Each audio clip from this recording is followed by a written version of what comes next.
वंदे पुरुषोत्तमम। जीवन की नींव।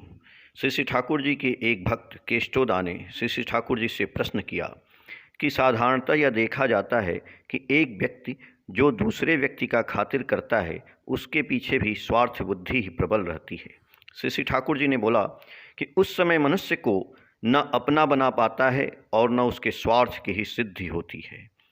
यदि मैं आपका खूब आदर सत्कार करूं और आप यदि यह समझ जाएं कि मेरी नज़र आपकी टेंट पर है तो क्या आप खुश हो सकते हैं, या मेरे लिए आपको कुछ खर्च करने की प्रवृत्ति हो सकती है। यदि मैं आपको अपना स्वार्थ बना लूं एवं आपके लिए यदि मैं गला तक पानी में डूबने के लिए प्रस्तुत रहूं एवं आपके लिए मेरा कर्म बिना किसी हिसाब किताब का हो, आपकी भलाई के लिए यदि मेरी एक सक्रिय गरज और दायित्व रहे, उसी धंधे को लेकर यदि मैं चलूं, यदि उसके लिए शरीर का पसीना बहाऊं और यदि वह दया के रूप में करने के बजाय अपना दायित्व समझकर करूं, कर पाने पर एक आत्म प्रसाद अनुभव करूं, तो आपकी अंतरात्मा यह समझेगी कि यह व्यक्ति मेरा एक अपना व्यक्ति है। इस प्रकार ही एक व्यक्ति दूसरे व्यक्ति का अपना बनाता है, किंतु किसी के लिए जो भी किया जाए सत्ता पर ध्यान रखकर ही करना चाहिए। यदि सत्ता का पुष्टि साधन नहीं होता है तो वह सेवा सार्थक नहीं होती है। इसके लिए आरंभ से ही इष्ट की आवश्यकता है। इष्ट को ग्रहण करने पर अपनी सत्ता के विषय में एक बोध जगता है।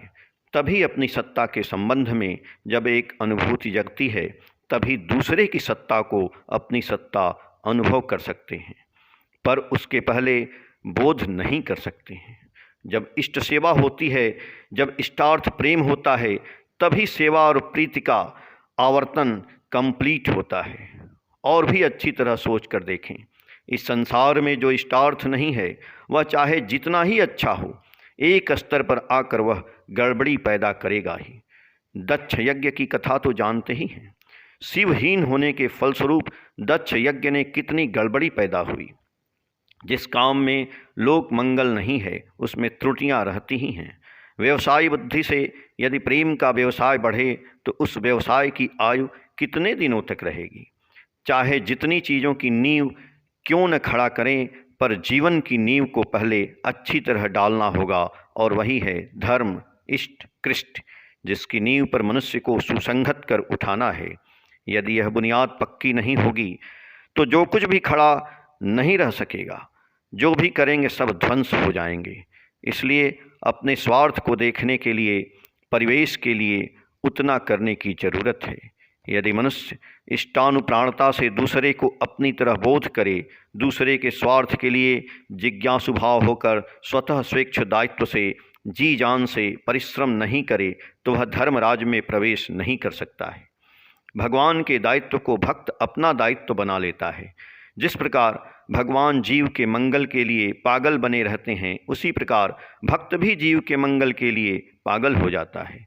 उसकी सहन शक्ति, धैर्य, अध्यवसाय का अंत नहीं रहता है। मानव शरीर लेकर भी वह अमानव के जैसा काम करता है, वैसा किए बगैर उपाय भी नहीं रहता है।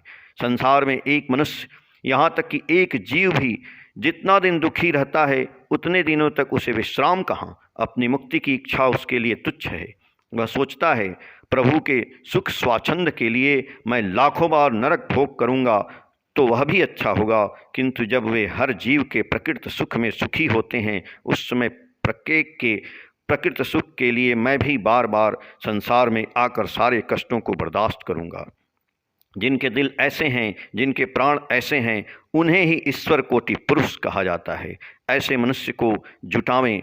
आप लोगों को देखकर वसुंधरा धन्य है। जय गुरु। आलोचना खंड भाग 3 से।